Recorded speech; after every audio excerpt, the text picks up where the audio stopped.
Kag sa numero 1 sa mga balita subong nga adlaw. Siyam ka adlaw antes ang adlaw sang Paskwa, saman ka mga pamalay ang nahalitan sang kalayo sa Barangay 10 sa Bacolod. Isa ka bumbero kag isa ka sibilyan ang nasamaran. Yaring report.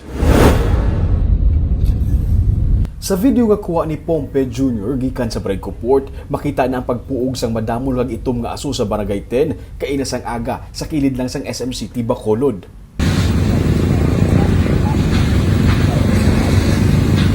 Samtang nagapalapit, makita ang nagadaba-daba nga kalayo.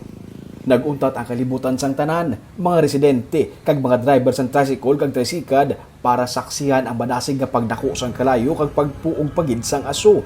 Sunog kay Ems, isa sa mga boarders sa nasunog nga balay, ahaw nga mga bayo lang ang iya nga nasalbar bangod madasig nga nagdako ang kalayo.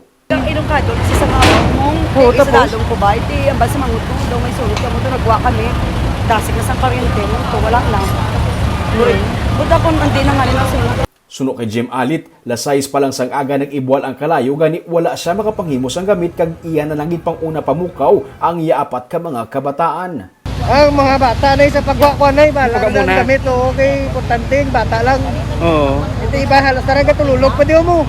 Pinamukaw ko lang gani kay way kabalo. Maswerte na lang kay wala malabot sang kalayo ang ilang nga balay. Ang ini naman nga grupo sa mga kababainhan nga gikan pa sa Misa de Gallo, gimpahibalo na lang nga may sunog sa lugar, amukon nga naghingagaw sila binalik para kamustahon ang ilang himata nga nagapuyo diri. Sunod sa kay Bacolod City Fire Marshal Chief Inspector Publio Protenia, 6 ka mga balay ang totally destroyed kag 3 ang partially damaged. Sa pag-usisa nila, gikan sa wala mapatay nga kandila ang kalayo, may namatsan abi sa lugar.